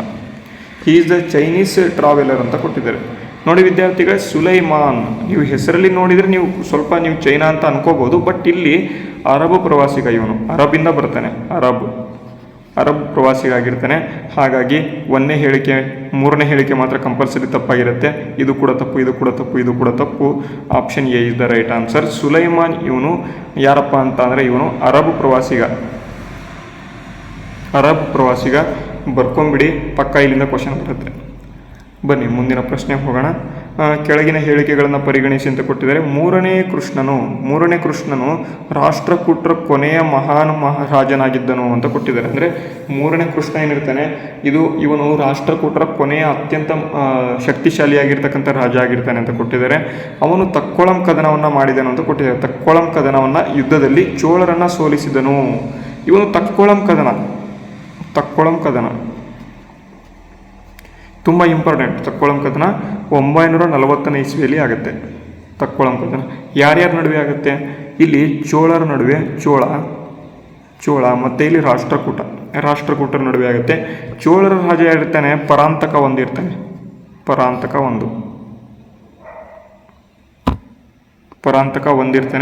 ಮತ್ತು ಇಲ್ಲಿ ಏನು ರಾಷ್ಟ್ರಕೂಟರ ರಾಜ ಯಾರಿರ್ತಾನೆ? ಮೂರನೇ ಕೃಷ್ಣ. ಇವರಿಬ್ಬರ ನಡುವೆ ಕಾಳಗ ನಡೆಯುತ್ತೆ, ಅದು ಯುದ್ಧ ನಡೆಯುತ್ತೆ. ಈ ಒಂದು ಯುದ್ಧಕ್ಕೆ ಯಾರಪ್ಪ ಹೆಲ್ಪ್ ಮಾಡ್ತಾರೆ? ಇನ್ನೊಬ್ರು, ನಾನು ನಿನ್ನೆ ಕ್ಲಾಸಲ್ಲಿ ಹೇಳಿದ್ದೆ ಅಥವಾ ಮೊನ್ನೆ ಕ್ಲಾಸಲ್ಲಿ ಹೇಳಿದ್ದೆ, ಯಾರಪ್ಪ ಅಂತಾನೆ ಭೂತುಗ ಎರಡು. ಇವನು ಬಾದಾಮಿ ಚಾಳುಕ್ಯರ ಅರಸ ಆಗಿರ್ತಾನೆ. ಬಾದಾಮಿ ಚಾಳುಕ್ಯರ ಅರಸ ಅಲ್ಲ, ಗಂಗರ ಅರಸ. ಇವರು ಬಾದಾಮಿ ಚಾಳುಕ್ಯರನ್ನ ಸಂಪೂರ್ಣವಾಗಿ ಸೋಲಿಸ್ಬಿಡ್ತಾರೆ. ಭೂತುಗ ಎರಡು ಅಂತಕ್ಕಂಥವನು ಗಂಗರ ಅರಸ ಆಗಿರ್ತಾನೆ. ಇವನೇನು ಮಾಡ್ತಾನೆ? ಚೋಳರನ್ನು ಸೋಲಿಸೋದಕ್ಕೆ ಇವನು ಕೃಷ್ಣನಿಗೆ ಹೆಲ್ಪ್ ಮಾಡ್ತಾನೆ. ಮೂರನೇ ಕೃಷ್ಣನಿಗೆ ಯಾರಪ್ಪ ಹೆಲ್ಪ್ ಮಾಡ್ತಾನೆ? ಭೂತುಗ ಎರಡು. ಗೊತ್ತಿರಬೇಕು, ಇಲ್ಲಿಂದ ಪ್ರಶ್ನೆ ಬರುತ್ತೆ. ಓಕೆನಾ? ಆಲ್ರೆಡಿ ಕ್ವಶನ್ಸ್ ಆಗಿದೆ, ಬಟ್ ಇನ್ನೂ ಕೂಡ ನಾನು ನಿಮಗೆ ಡೀಟೇಲ್ ಆಗಿ ಹೇಳ್ತಾ ಇದ್ದೀನಿ. ಓಕೆನಾ? ಅವನ ಸಾಮ್ರಾಜ್ಯವು ರಾಮೇಶ್ವರಂವರೆಗೆ ವಿಸ್ತರಣೆ ಮಾಡಿತು ಅಂತ ಕೊಟ್ಟಿದ್ದಾರೆ. ಹಾಗಾಗಿ 3 ಹೇಳಿಕೆಗಳು ಕೂಡ ಇಲ್ಲಿ ಸರಿಯಾಗಿದ್ದಾವೆ. Option D is the right answer. ಅರ್ಥ ಆಯ್ತಾ? ಮುಂದೆ ಹೋಗೋಣವಾ? ನೋಡಿ ವಿದ್ಯಾರ್ಥಿಗಳಿಗೆ, ಬೇರೆ ಎಲ್ಲೂ ಕೂಡ ಇಂಥ ಕ್ವಶನ್ಸ್ ನಿಮಗೆ ಸಿಗೋದಿಲ್ಲ, ಮತ್ತು ಡೀಟೇಲ್ಸ್ ಆಗಿ ಯಾರು ಕೂಡ ಮಾಡಿ ಹೇಳೋದಿಲ್ಲ. ಎಲ್ಲ ಮಿಕ್ಸ್ ತೊಗೊಂಡ್ಬರ್ತಾರೆ ಕ್ವಶನ್ಸು. ಬಟ್ ನಾನು ಒಂದು ಟಾಪಿಕ್ ಅಂತ ಬಂದಮೇಲೆ ಅದರ ಮೇಲೆ ಪಕ್ಕಾ ಕ್ವಶನ್ಸ್ ತೆಗೆದುಕೊಂಡು ಬಂದುಬಿಡ್ತೀನಿ. ನಿಮಗೆ ಪಕ್ಕ ನನ್ನ ವಿದ್ಯಾರ್ಥಿಗಳು ಡೈರೆಕ್ಟಾಗಿ VA ಆಗಬೇಕು ಸರ್. ನಾವು ಯಾವುದೋ ಒಂದು ಕ್ಲಾಸ್ ಕೇಳ್ತೀವಿ, ಏನೋ ಒಂದು ಮಾಡ್ತೀವಿ ಅಂತ ನಮಗೆ ಬೇಕಾಗಿಲ್ಲ. ನಿಮ್ಮ ಟೈಮ್ ಕೂಡ ನನಗೆ ವೇಸ್ಟ್ ಮಾಡೋದಕ್ಕೆ ಬೇಕಾಗಿಲ್ಲ. ನಮ್ಮ ವಿದ್ಯಾರ್ಥಿಗಳು ಏನು ಬೇಕು, ನನಗೆ VA ಆಗ್ತಕ್ಕಂಥ 500 VA ಪೋಸ್ಟ್ ಇದಾವ, 500 ಜನ ಕ್ಲಾಸ್ ನೋಡಿದ್ರು VA ಆಗಬೇಕು ಸರ್ ಅವರು. ಅಂಥವ್ರು ಮಾತ್ರ ನೋಡ್ರಿ ನನ್ನ ಕ್ಲಾಸು ಬೇಕಾದರೆ. ಓಕೆನಾ? ನನಗೆ ಕಾಂಪಿಟೇಷನ್ ಕೊಡೋರು ಮಾತ್ರ ನನ್ನ ಕ್ಲಾಸ್ ನೋಡ್ರಿ. ಅವರು ಮಾತ್ರ ನೋಡಿದರೆ ಸಾಕು ನನಗೆ. ಹಿಂದಿನ ಒಂದು ವರ್ಷ ಏನು VA 2024ರಲ್ಲಿ ನಡೆದಿತ್ತು, ಅಲ್ಲೂ ಕೂಡ ಇದೇ ರೀತಿ ಮಾಡಿದ್ದೆ ನಾನು ಕ್ಲಾಸು. ತುಂಬ ಜನ, ಒಂದು 50ರಿಂದ 60 ಜನ ನಮ್ಮ ಒಂದು ಕ್ಲಾಸ್ ನೋಡಿ ಆಮೇಲೆ VA ಆದಮೇಲೆ ಕಾಮೆಂಟ್ ಮಾಡಿದರು ನಮಗೆ, ಸರ್ ನಿಮ್ಮ ಯೂಸ್ಫುಲ್ ಆಗಿದೆ ಸರ್ ಅಂತ. ಅದಕ್ಕೆ ಹೇಳ್ತಾ ಇದ್ದೀನಿ, ಕ್ಲಾಸನ್ನು ಮಾತ್ರ ಪಕ್ಕಾ ನೋಡ್ಕೊಳ್ತಾ ಹೋಗಿ, ನಿಮಗೆ ಯೂಸ್ ಆಗುತ್ತೆ. ನೋಡಿ, ಇದು ಹೇಳಿದೆ ಅಂತ ಅಂದ್ಕೊಂಡಿದ್ದೇನೆ. ತಕ್ಕೊಳಂ ಕದನ. ಮುಂದಿನ ಪ್ರಶ್ನೆಗೆ ಹೋಗೋಣ. ನೋಡಿ, 2ನೇ ತೈಲಪನು ರಾಷ್ಟ್ರಕೂಟರನ್ನು ಸೋಲಿಸಿದನು ಅಂತ ಕೊಟ್ಟಿದ್ದಾರೆ. 2ನೇ ತೈಲಪ ಏನಿದೆ, ಇವನು ಕಲ್ಯಾಣಿ ಚಾಳುಕ್ಯರ ಒಂದು ರಾಜ ಆಗಿರ್ತಾನೆ. ಇವನು ಬಂದು ರಾಷ್ಟ್ರಕೂಟರ ಕರ್ಕ 2 ಎಂಬತಕ್ಕಂಥ ಒಂದು ರಾಜನನ್ನು ಸೋಲಿಸಿ ಈ ಒಂದು ಕಲ್ಯಾಣಿ ಚಾಳುಕ್ಯರನ್ನು ಸ್ಥಾಪನೆಯನ್ನು ಮಾಡ್ತಾನೆ. ಹಾಗಾಗಿ ಮೊದಲನೇ ಹೇಳಿಕೆಯಲ್ಲಿ ಏನಾಗಿದೆ? ಸರಿಯಾಗಿದೆ. ಅರ್ಥ ಆಯ್ತಾ? ನೆಕ್ಸ್ಟು 2ನೇ ಹೇಳಿಕೆ ನೋಡಿ. 2ನೇ ತೈಲಪನು ಕಲ್ಯಾಣಿ ಚಾಳುಕ್ಯ ವಂಶವನ್ನು ಸ್ಥಾಪನೆ ಮಾಡಿದನು, ನಾನು ಈಗಾಗಲೇ ಹೇಳಿದೆ. 3ನೇ ಕೃಷ್ಣನ ನಂತರ ರಾಷ್ಟ್ರಕೂಟ ಸಾಮ್ರಾಜ್ಯ ಕುಸಿಯತೊಡಗಿತು ಅಂತ ಕೊಟ್ಟಿದ್ದಾರೆ. ಹೌದು, 3ನೇ ಕೃಷ್ಣನ ನಂತರ ಈ ಒಂದು ರಾಷ್ಟ್ರಕೂಟ ಸಾಮ್ರಾಜ್ಯ ಏನಿದೆ ಅದು ಕುಸಿಯತೊಡಗುತ್ತೆ. ಹಾಗಾಗಿ ಇಲ್ಲಿ 3ನೇದು ಇಲ್ಲಿ ಸರಿ ಇದೆ. Option D is the right answer. ಬನ್ನಿ ಮುಂದಿನ ಪ್ರಶ್ನೆ. ರಾಷ್ಟ್ರಕೂಟರು ಕನ್ನಡ ಮತ್ತು ಸಂಸ್ಕೃತ ಸಾಹಿತ್ಯವನ್ನು ಪೋಷಣೆ ಮಾಡಿದರು ಅಂತ ಕೊಟ್ಟಿದ್ದಾರೆ. ಜಿನಸೇನ ಮತ್ತು ಗುಣಭದ್ರರು ಈ ಒಂದು ಕಾಲದಲ್ಲಿ ಪಂಡಿತರಾಗಿದ್ದರು ಅಂತ ಕೊಟ್ಟಿದ್ದಾರೆ. ಮಹಾವೀರ್ಯಾಚಾರ್ಯರು ರಾಷ್ಟ್ರಕೂಟರ ಕಾಲದಲ್ಲಿ ಗಣಿತ ಸಾರ ಸಂಗ್ರಹವನ್ನು ರಚನೆ ಮಾಡಿದರು ಅಂತ ಕೊಟ್ಟಿದ್ದಾರೆ. ವಿದ್ಯಾರ್ಥಿಗಳು ಇದೊಂದು ನೆನಪಿಟ್ಕೊಳ್ಳಿ, ಮಹಾವೀರಾಚಾರ್ಯರು ರಾಷ್ಟ್ರಕೂಟರ ಕಾಲದಲ್ಲಿ ಗಣಿತ ಸಾರ ಸಂಗ್ರಹವನ್ನು ರಚನೆಯನ್ನು ಮಾಡಿದರು ಅಂತ ಇಲ್ಲಿಂದ ಪ್ರಶ್ನೆ ಬರ್ತವೆ. ಓಕೆನಾ? ಜಿನಸೇನ ಮತ್ತು ಗುಣಭದ್ರ ಉತ್ತರ ಮಾಲಿಕ ಎಂಬತಕ್ಕಂಥದ್ದು ಇದನ್ನು ರಚನೆ ಮಾಡ್ತಾನೆ. ಇದು ಕೂಡ ನೆನ್ಪಿಟ್ಕೊಳ್ಳಿ. ಇಲ್ಲಿಂದ ಪ್ರಶ್ನೆಗಳು ಸ್ವಲ್ಪ ಇಂಪಾರ್ಟೆಂಟ್ ಇವು, ಇಲ್ಲಿಂದ ಬರ್ತವೆ, ಅದಕ್ಕಾಗಿ ಹೇಳ್ತಾ ಇದ್ದೇನೆ. 3 ಹೇಳಿಕೆಯಲ್ಲಿ ಸರಿ ಇದ್ದಾವೆ. Option D is the right answer. Mahaviracharya ಏನನ್ನು ಬರೀತಾನೆ? ಗಣಿತ ಸಾರ ಸಂಗ್ರಹವನ್ನು ಬರೀತಾನೆ ಅಂತ. ಬನ್ನಿ ಮುಂದಿನ ಹೇಳಿಕೆ ನೋಡೋಣ. ಎಲ್ಲೋರ ಗುಹೆಗಳು ಮಹಾರಾಷ್ಟ್ರದಲ್ಲಿ ಎಲ್ಲಿದ್ದಾವೆ? ಔರಂಗಾಬಾದಲ್ಲಿ ಕಂಡುಬರುತ್ತೆ. ಔರಂಗಾಬಾದ್. ಈ ಗುಹೆಗಳು ಬೌದ್ಧ, ಹಿಂದೂ ಮತ್ತು ಜೈನ ಸ್ಮಾರಕಗಳಿವೆ ಅಂತ ಕೊಟ್ಟಿದ್ದಾರೆ. ಈ ಗುಹೆಗಳಲ್ಲಿ ಬೌದ್ಧ ಹಿಂದೂ ಮತ್ತು ಜೈನ ಸ್ಮಾರಕಗಳಿದ್ದಾವೆ ಅಂತ. ನಾನು ಈಗಾಗಲೇ ಹೇಳಿದೆ 34 ಗುಹೆಗಳಲ್ಲಿ ಎಷ್ಟು ಜೈನರಿಗೆ ಇದ್ದಾವೆ, ಎಷ್ಟು ಬೌದ್ಧರಿಗೆ ಇದ್ದಾವೆ, ಎಷ್ಟು ಹಿಂದೂಗಳಿಗೆ ಇದ್ದಾವೆ ಅಂತ ಹೇಳಿದ್ದೀನಿ. ಎಲ್ಲೋರಾ ಗುಹೆಗಳು 1983ರಲ್ಲಿ ಯುನೆಸ್ಕೋ ವಿಶ್ವ ಪರಂಪರೆ ಪಟ್ಟಿಗೆ ಸೇರಿದ್ದಾವೆ ಅಂತ ಕೊಟ್ಟಿದ್ದಾರೆ. ಇದು ಕೂಡ ಸರಿ ಇದೆ. ಹಾಗಾಗಿ 3 ಕೂಡ ಸರಿಯಾಗಿರೋದ್ರಿಂದ option D is the right answer. ಬನ್ನಿ ಮುಂದಿನ ಪ್ರಶ್ನೆ. ಕೈಲಾಸನಾಥ ದೇವಾಲಯವು ಎಲ್ಲೋರದ 16ನೇ ಗುಹೆಯಲ್ಲಿ ಕಂಡುಬರುತ್ತೆ ಅಂತ ಕೊಟ್ಟಿದ್ದಾರೆ. ನೋಡಿ, ಪಕ್ಕಾ ಕ್ವಶನ್ಸ್ ಬರ್ತವೆ ಸರ್. ಪಕ್ಕ ಹೇಳ್ತೀನಿ ಅಂತಂದರೆ ಇಂಥ ಪ್ರಶ್ನೆಗಳು ಯಾಕಪ್ಪ ತಗೊಂಡು ಬಂದಿದ್ದೀನಿ ಅಂತ ಅಂದರೆ, ಇದನ್ನು ಓದಲಿಲ್ಲ ಅಂತಂದರೆ ನೀವು ರಾಷ್ಟ್ರಕೂಟರಲ್ಲಿ ಇನ್ನೂ ಕೂಡ ಓದಬೇಡಿ. ಇವು ಮೇಯ್ನ್ ಇವು. ಇದನ್ನು ಮಾತ್ರ ಓದಿ ಮೊದಲು. ಇದನ್ನು ರಾಷ್ಟ್ರಕೂಟರ ಮೊದಲನೇ ರಾಜ ನಿರ್ಮಾಣವನ್ನು ಮಾಡಿದನು, ಕೃಷ್ಣ ಅಥವಾ ಮೊದಲನೇ ಕೃಷ್ಣ ನಿರ್ಮಾಣ ಮಾಡಿದನು ಅಂತ ಕೊಟ್ಟಿದ್ದಾರೆ. ಇದು ಕೂಡ ಸರಿ. ಇದು ಶಿವನಿಗೆ ಸಮರ್ಪಿತವಾದ ಏಕಶಿಲಾ ಶಿಲಾಕೊರೆತ ದೇವಾಲಯ ಆಗಿದೆ ಅಂತ ಕೊಟ್ಟಿದ್ದಾರೆ. ಇದು ಕೂಡ ಸರಿ. 3 ಕೂಡ ಸರಿ ಇದ್ದಾವೆ. Option D is the right answer. ಬನ್ನಿ ಮುಂದಿನ ಪ್ರಶ್ನೆ. ಕೆಳಗಿನ ಹೇಳಿಕೆಗಳನ್ನು ಪರಿಗಣಿಸಿ ಅಂತ ಕೊಟ್ಟಿದ್ದಾರೆ. ನಾನು ಈಗಾಗಲೇ ಹೇಳಿದೆ, ಎಲ್ಲೋರದಲ್ಲಿ 34 ಗುಹೆಗಳು ಕಂಡು ಬರ್ತವೆ. ಎಲ್ಲೋರದಲ್ಲಿ 34 ಶಿಲಾಕೊರೆತ ಗುಹೆಗಳಿದ್ದಾವೆ ಅಂತ ಇದೆ. ಹೌದು, 1ನೇ ಹೇಳಿಕೆ ಸರಿ. ಎಲಿಫೆಂಟಾ ತ್ರಿಮೂರ್ತಿ ಮಹೇಶ ಮೂರ್ತಿ ಶಿಲ್ಪಕ್ಕೆ ಪ್ರಸಿದ್ಧವಾಗಿವೆ ಅಂತ ಕೊಟ್ಟಿದ್ದಾರೆ. ಎಲಿಫೆಂಟಾ ಗುಹೆಗಳು ಕೂಡ ಇಲ್ಲಿದ್ದಾವೆ. ಎಲ್ಲಿದ್ದಾವೆ ಎಲಿಫೆಂಟಾ ಗುಹೆಗಳು? ಮುಂಬೈನಲ್ಲಿ ಕಂಡು ಬರ್ತವೆ. ಮುಂಬೈನಲ್ಲಿ ಈ ಒಂದು ಎಲಿಫೆಂಟಾ ಗುಹೆಗಳು ಕಂಡು ಬರ್ತವೆ. ಅಲ್ಲಿ ಮಹೇಶ ಮೂರ್ತಿ, ತ್ರಿಮೂರ್ತಿ ಮಹೇಶ ಮೂರ್ತಿ ಇಲ್ಲಿ ತುಂಬ ಚೆನ್ನಾಗಿದೆ. ಅಂದರೆ ಈ 3 ಶಿವಗಳನ್ನು ಹೊಂದಿರತಕ್ಕಂಥ ಒಂದು ಮೂರ್ತಿ ಇದೆ. ಇಲ್ಲೊಂದು ಶಿವ, ಇಲ್ಲೊಂದು ಶಿವ, ಇಲ್ಲೊಂದು ಶಿವ. ಅದಕ್ಕಾಗಿ ತ್ರಿಮೂರ್ತಿ ಶಿವನ ಮೂರ್ತಿ ಇದೆ ಅಂತ ಕೊಟ್ಟಿದ್ದಾರೆ. ಅದು ಕೂಡ ಸರಿ ಇದೆ. ಎಲ್ಲೋರ ಮತ್ತು ಎಲಿಫೆಂಟಾ ಎರಡೂ ಕೂಡ ಯುನೆಸ್ಕೋ ವಿಶ್ವ ಪರಂಪರೆ ತಾಣವಾಗಿದೆ ಅಂತ ಕೊಟ್ಟಿದ್ದಾರೆ. ನೋಡಿ ವಿದ್ಯಾರ್ಥಿಗಳು, ಎಲ್ಲೋರ ಇಲ್ಲಿ 1983ರಲ್ಲಿ ಯುನೆಸ್ಕೋ ಪಟ್ಟಿಗೆ ಸೇರಿದರೆ, ಎಲಿಫೆಂಟಾ ಏನಿದೆ 1987ರಲ್ಲಿ ಸೇರಿದೆ. ಪ್ರಶ್ನೆಗಳನ್ನು ಇದೇ ರೀತಿ ಕೇಳ್ತಾರೆ ವಿದ್ಯಾರ್ಥಿಗಳೇ. ನೋಡಿ, ಎಲಿಫೆಂಟಾ ಗುಹೆಗಳು 1987ರಲ್ಲಿ ಏನಾಯಿತು, ಯುನೆಸ್ಕೋ ವಿಶ್ವ ಪರಂಪರೆ ಪಟ್ಟಿಗೆ ಸೇರಿತು ಅಂತ ಕೇಳಿಬಿಟ್ರೆ ನಿಮಗೆ ಗೊತ್ತಿದ್ರೆ ಆನ್ಸರ್ ಮಾಡ್ತೀರಾ, ಇಲ್ಲಾಂದರೆ ಪಕ್ಕ ಆನ್ಸರ್ ಮಾಡೋದಕ್ಕಾಗೋದಿಲ್ಲ. ಇಲ್ಲೂ ಕೂಡ 3 ಹೇಳಿಕೆಗಳು ಸರಿದ್ದಾವೆ. Option D is the right answer. ಇದು ಇವತ್ತಿನ ಒಂದು ಪ್ರಶ್ನೆಗಳು. ಕೊನೆ ಪ್ರಶ್ನೆ ಇತ್ತು ಅಂತ ಗೊತ್ತಾಗಲಿಲ್ಲ, ಅದಕ್ಕೆ ನಾನು ನಿಮಗೆ ಕೊಟ್ಬಿಡ್ತಿದ್ದೆ ಈ ಕ್ವಶನ್ನು. ಬಟ್ ಏನಾಯಿತು ಅಂತಂದರೆ ಅದನ್ನು ಕೊಡೋದಕ್ಕೆ ಗೊತ್ತಾಗಲಿಲ್ಲ. ಓಕೆನಾ? ಈಗ ನಾನು ಕ್ವಶನ್ಸ್ ತಗೊಂಡು ಬಂದಿಲ್ಲ ಅಂತ ನಿಮಗೆ ಬಿಡೋದಿಲ್ಲ. ಏನಪ್ಪ ಅಂತಾನೆ ನಾನು ಪಕ್ಕ ಕ್ವಶನ್ಸ್ ಕೊಟ್ಟೇ ಕೊಡ್ತೀನಿ. ನಮ್ಮ ತರಗತಿ ವಿದ್ಯಾರ್ಥಿಗಳು ಏನು ಮಾಡಬೇಕು, ಕ್ವಶನ್ಸನ್ನು ಕಂಪಲ್ಸರಿಯಾಗಿ ಆನ್ಸರ್ ಮಾಡಲೇಬೇಕು. ಮಾಡಲಿಲ್ಲ ಅಂತಂದರೆ ಕ್ಲಾಸೇ ನೋಡಬೇಡಿ ನಂದು. ಓಕೆನಾ? ಕ್ಲಾಸ್ ನೋಡಬೇಡಿ, ಡೈರೆಕ್ಟ್ ಹೇಳ್ತೀನಿ. ಕ್ವಶನ್ಸ್ಗೆ ಆನ್ಸರ್ ಮಾಡಲೇಬೇಕು. ನೋಡಿ, ಇವತ್ತಿನ ಪ್ರಶ್ನೆ ಏನಪ್ಪ ಅಂತಂದರೆ, ಎಲಿಫೆಂಟಾ ಗುಹೆಗಳಲ್ಲಿ ಎಲಿಫೆಂಟಾ ಗುಹೆಗಳಲ್ಲಿ ಟೋಟಲ್ ಆಗಿ ಎಷ್ಟು ಗುಹೆಗಳಿವೆ? ಆಪ್ಷನ್ಸ್ ನೋಡಿ, 12, 12, 7, 7, 15, 15 ಮತ್ತು 9. ಓಕೆನಾ? ಎಲಿಫೆಂಟಾ ಗುಹೆಗಳಲ್ಲಿ ಟೋಟಲ್ ಆಗಿ ಎಷ್ಟು ಗುಹೆಗಳಿದ್ದಾವೆ ಎಲ್ಲರೂ ಕೂಡ ಕಮೆಂಟ್ ಬಾಕ್ಸ್ ಮೂಲಕ ಕಮೆಂಟ್ ಮಾಡಬೇಕು. ಮಾಡಲಿಲ್ಲ ಅಂತಂದರೆ ಇನ್ಮೇಲೆ ಕ್ಲಾಸ್ ನೋಡಬೇಡಿ. ಓಕೆನಾ? ನಕ್ಕು ಅಂತ ಹೇಳ್ತಾ ಇದ್ದೀನಿ. ಕ್ಲಾಸ್ ನೋಡಿ, ಗೊತ್ತಾಗಲಿಲ್ಲ ಅಂತಂದರೆ ಯಾರಾದರೂ ಮಾಡಿರ್ತಾರೆ ಅವ್ರದ್ದು ಕೂಡ ನೋಡಿ. ಈಗ ನೋಡಿ, ಈ ಲಾಸ್ಟ್ ಏನಪ್ಪ ಅಂತಂದರೆ ರಾಷ್ಟ್ರಕೂಟರಿಗೆ ಸಂಬಂಧಪಟ್ಟಂತೆ ಕ್ರಿಸ್ಪ್ ಮಾಹಿತಿ ನಾನು ಇದನ್ನು ಕೊಡ್ತೀನಿ. ಎಲ್ಲ ಒಂದು ಮಾಹಿತಿಗಳನ್ನು ಈ ರೀತಿ ಕೊಡ್ಕೊಳ್ತಾ ಹೋಗ್ತೀನಿ. ಯಾಕಪ್ಪ ಅಂತಂದರೆ ಏನು ನಮ್ಮ ಒಂದು ತರಗತಿ ಇಷ್ಟು ಫುಲ್ಲು ನೋಡಲಿಲ್ಲ ಅಂತ ಅಂದರೂ ಕೂಡ ಇದು 2 ಪೇಜ್ ಸ್ವಲ್ಪ ನೋಡ್ಕೊಂಡ್ಬಿಟ್ರೆ ನಿಮಗೆ ಯೂಸ್ ಆಗುತ್ತೆ. ನೋಡಿ, ರಾಷ್ಟ್ರಕೂಟರಲ್ಲಿ ಫೌಂಡರ್ ಯಾರು? ಫೌಂಡರ್ ದಂತಿದುರ್ಗ. ನೋಡಿ, ಇವನು ಕೀರ್ತಿವರ್ಮ 2ನ್ನ ಸೋಲಿಸಿ ಬಾದಾಮಿ ಚಾಲುಕ್ಯರನ್ನು ಸೋಲಿಸಿ ಇವನು ಆಳ್ವಿಕೆಗೆ ಬರ್ತಾನೆ. ಕೃಷ್ಣ ಒಂದು ಬರ್ತಾನೆ ಇವರಲ್ಲಿ. ಇವನು ಏನಪ್ಪ ಅಂತ ದಂತಿದುರ್ಗನ ಒಂದು ತಮ್ಮ ಅಥವಾ ಚಿಕ್ಕಪ್ಪ, ಅಥವಾ ಈ ಒಂದು ದಂತಿದುರ್ಗನ ಚಿಕ್ಕಪ್ಪ ಏನಿರ್ತಾನೆ ಅವನು ಏನು ಮಾಡ್ತಾನೆ, ಇಲ್ಲಿ ಬರ್ತಾನೆ. ಆ ಎಲ್ಲೋರ ಗುಹೆಗಳನ್ನು ಕೈಲಾಸನಾಥ ದೇವಸ್ಥಾನವನ್ನು ಎಲ್ಲೋರ ಗುಹೆಗಳಲ್ಲಿ ಕಟ್ತಾನೆ. ನೆಕ್ಸ್ಟ್ ಧ್ರುವ ಎಂತಕ್ಕಂಥ ರಾಜ ಬರ್ತಾನೆ. 2ನೇ ಶಿವಮಾರನ ಒಂದು ವರ್ಸಸ್ ಅಥವಾ 2ನೇ ಶಿವಮಾರನ ಒಂದು ಎಗೇನೆಸ್ಟ್ ಆಗಿ ಇವನು ಜಗಳ ಆಡ್ತಾನೆ. ಅಥವಾ ಇವನು ಯಾರಪ್ಪ ಅಂತಾರೆ, 2ನೇ ಶಿವಮಾರ ಗಂಗರ ಅರಸ ಇವನು. ಮತ್ತು ಇಲ್ಲಿ ಏನಪ್ಪ ಅಂತಂದರೆ ತ್ರಿಪಕ್ಷೀಯ ಸಂಘರ್ಷದಲ್ಲಿ ಇವನು ಭಾಗವಹಿಸ್ತಾನೆ. ಧ್ರುವ ಎಂತಕ್ಕಂಥವನು ಮತ್ತು ಧರ್ಮಪಾಲ ಮತ್ತು ವತ್ಸರಾಜ 3 ಕೂಡ ಇಲ್ಲಿ ಭಾಗವಹಿಸ್ತಾರೆ. ಇಷ್ಟು ಗೊತ್ತಿರಬೇಕು. ಗೋವಿಂದ 3 ಎಂತಕ್ಕಂಥ ರಾಜ ಬರ್ತಾನೆ. ಇವನು ಅಮೋಘವರ್ಷ ನೃಪತುಂಗ ಅವನ ಒಂದು ಅಪ್ಪ ಆಗಿರ್ತಾನೆ. ಇವನು ಈಸ್ ದ ಫೇಮಸ್ ಕಿಂಗ್. ಅಂದರೆ ಇವನ ಒಂದು ಆಳ್ವಿಕೆ ಏನಿರುತ್ತೆ ಹಿಮಾಲಯ ತಪ್ಪಲಿನವರೆಗೆ ಹೋಗಿರುತ್ತೆ ಅಂತ ಇಲ್ಲಿ ಹೇಳ್ತಾರೆ. ನೆಕ್ಸ್ಟ್ ಅಮೋಘವರ್ಷ ನೃಪತುಂಗ ತುಂಬ ಇಂಪಾರ್ಟೆಂಟ್ ರಾಜ ಇವನು. ಇವನ ಒಂದು ಡಾಟರ್ ಮಗಳನ್ನು ಚಂದ್ರೋಬಲಭೆಯನ್ನು ಗಂಗರ ಅರಸ ಭೂತುಗ ಒಂದನಿಗೆ ಇಲ್ಲಿ ಕೊಟ್ಟು ಮದುವೆಯನ್ನು ಮಾಡ್ತಾನೆ. ಸಂಜನಾ ಕಾಪರ್ ಇನ್ಸ್ಕ್ರಿಪ್ಷನಲ್ಲಿ ಅಮೋಘವರ್ಷನು ಇಲ್ಲಿ ಬರೀತಾನೆ. ಸಂಜನಾ ಕಾಪರ್ ಇನ್ಸ್ಕ್ರಿಪ್ಷನ್ ಅಂದರೆ ನಾನು ಆಗಲೇ ಒಂದು ಇನ್ಸ್ಕ್ರಿಪ್ಷನ್ ಹೇಳಿದೆ ಅಲ್ವಾ, ಶಾಸನ ಹೇಳಿದೆ ಅಲ್ವಾ, ಸಂಜನ್ ಕಾಪರ್ ಇನ್ಸ್ಕ್ರಿಪ್ಷನ್ ಅದು ತಾಮ್ರ ಶಾಸನ, ಅದು ಗೊತ್ತಿರಲಿ. ಮತ್ತು ಸುಲೈಮಾನ್ ಎಂಬತಕ್ಕಂಥವನು ಅರಬ್ ದೇಶದಿಂದ ಇವನ ಒಂದು ಆಸ್ಥಾನಕ್ಕೆ ಭೇಟಿಯನ್ನು ಕೊಡ್ತಾನೆ. ಮತ್ತು ಇಲ್ಲಿ ಪ್ರಶ್ನೋತ್ತರ ಮಾಲಿಕೆಯನ್ನು ಇವನು ಸಂಸ್ಕೃತದಲ್ಲಿ ಬರೀತಾನೆ. ಕವಿರಾಜ ಮಾರ್ಗವನ್ನು ಕನ್ನಡದಲ್ಲಿ ಬರೀತಾನೆ. ಗುಣಭದ್ರನು ಉತ್ತರ ಪುರಾಣವನ್ನು ಇವನೊಂದು ಆಸ್ಥಾನದಲ್ಲಿ ಬರೀತಾನೆ. ಮತ್ತು ಮಹಾವೀರಾಚಾರ್ಯನು ಗಣಿತ ಸಾರ ಸಂಗ್ರಹವನ್ನು ಇವನ ಆಸ್ಥಾನದಲ್ಲಿ ಬರೀತಾನೆ.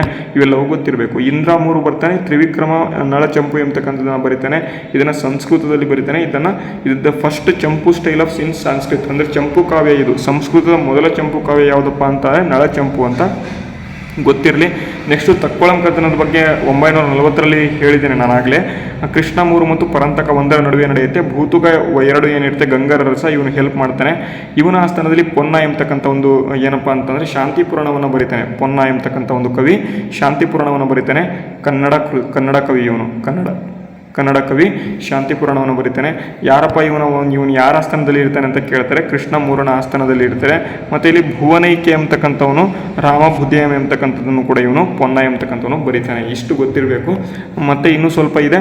ಎಲ್ಲೋರ ಗುಹೆಗಳಿಗೆ ಸಂಬಂಧಪಟ್ಟಂತೆ ಯುನೆಸ್ಕೋ 1983ರಲ್ಲಿ ಯುನೆಸ್ಕೋ ವಿಶ್ವ ಪರಂಪರೆ ಪಟ್ಟಿಗೆ ಸೇರಿದೆ. 1ರಿಂದ 12 ಗುಹೆಗಳು ಬುದ್ಧಿಸ್ಟ್ ಗುಹೆಗಳು, 13ರಿಂದ 29 ಗುಹೆಗಳು ಹಿಂದೂ ಗುಹೆಗಳು, 30ರಿಂದ 34 ಗುಹೆಗಳು ಜೈನ ಗುಹೆಗಳು. ಮತ್ತು ಇಲ್ಲಿ 10ನೇ ಗುಹೆಗಳಲ್ಲಿ ವಿಶ್ವಕರ್ಮನ ಬಗ್ಗೆ ಬುದ್ಧಿಸ್ಟ್ ಇವನ ಬಗ್ಗೆ ಹೇಳಲಾಗಿದೆ. 15ನೇ ಗುಹೆಗಳಲ್ಲಿ ದಶಾವತಾರ ಟೆಂಪಲ್ ಇದೆ. 16ನೇ ಗುಹೆಗಳಲ್ಲಿ ಕೈಲಾಸನಾಥ ದೇವಸ್ಥಾನ ಇದೆ. 32ನೇ ಗುಹೆ ಏನಿದೆ ಇದು ಇಂದ್ರ ಸಭೆಯನ್ನು ಹೇಳುತ್ತೆ, ಬೌದ್ಧರ ಇಂದ್ರ ಎಲ್ಲರ ಬಗ್ಗೆ ನಾನು ಈಗಾಗಲೇ ಹೇಳಿದ್ದೇನೆ. ಮತ್ತು ಇಲ್ಲಿ 10ನೇ ಕೇವು ಇದೇ ತೆಗೆದುಕೊಂಡು ಬಂದೆ ಅಂತ ಕಾಣುತ್ತೆ. ಇನ್ನೊಂದೇನಪ್ಪ ಅಂತ ಎಲಿಫೆಂಟಾ ಗುಹೆ ತಂದಿದೆ. ಎಲಿಫೆಂಟಾ ಗುಹೆ ತಂದುಬಿಟ್ಟಿದೆ. ಓಕೆ, ಎಷ್ಟು ಆನ್ಸರ್ ಮಾಡಿದಿರಲ್ವಾ ಎಲಿಫೆಂಟಾ ಗುಹೆಗಳು ಎಷ್ಟಂತ ಸ್ವಲ್ಪ ಹೇಳಿಬಿಡ್ತೀನಿ. ಇಲ್ಲಿ ಎಲಿಫೆಂಟಾ ಗುಹೆಗಳು ಏನಿದ್ದಾವೆ 1987ರಲ್ಲಿ ಏನಪ್ಪ ಅಂತ ಯುನೆಸ್ಕೋ ವಿಶ್ವ ಪರಂಪರೆ ಪಟ್ಟಿಗೆ ಸೇರಿದೆ. ಇದರಲ್ಲಿ ಟೋಟಲ್ ಆಗಿ 7 ಗುಹೆಗಳು ಕಂಡು ಬರ್ತವೆ. ಇಷ್ಟೇ ನೆನ್ಪಿಟ್ಕೊಳ್ಳಿ. ಇದನ್ನ ಬಿಟ್ಟು ಇನ್ನೂ ಕೂಡ ಬರಲ್ಲ. ಆಲ್ಮೋಸ್ಟ್ 25 ಮಿನಿಟ್ಸ್ ತರಗತಿ ಆಯಿತು ಅಂತ ಅಂದ್ಕೊಂಡಿದ್ದೇನೆ. ಇವತ್ತಿನ ತರಗತಿ ಯೂಸ್ ಆಗಿದ್ದರೆ ಎಲ್ಲರೂ ಕೂಡ ತಪ್ಪದೇ ಚಾನಲನ್ನು ಸಬ್ಸ್ಕ್ರೈಬ್ ಮಾಡಿ. ನಿಮಗೇನಾದರೂ ಕೋರ್ಸ್ ಬೇಕು ಅಂತಂದರೆ ಕೋರ್ಸನ್ನು ಪರ್ಚೇಸ್ ಮಾಡ್ಕೊಳ್ಳಿ. ಇಲ್ಲಿ ಕೊಟ್ಟಿರ್ತೇನೆ, ಸ್ಕ್ರೀನ್ಶಾಟನ್ನು ತೊಗೊಳ್ಳಿ, ಕೋರ್ಸನ್ನು ಪರ್ಚೇಸ್ ಮಾಡ್ಕೊಳ್ಳಿ. ವಿಡಿಯೋನ ಮುಗಿಸ್ತೇನೆ. ಜೈ ಹಿಂದ್, ವಂದೇ ಮಾತರಂ.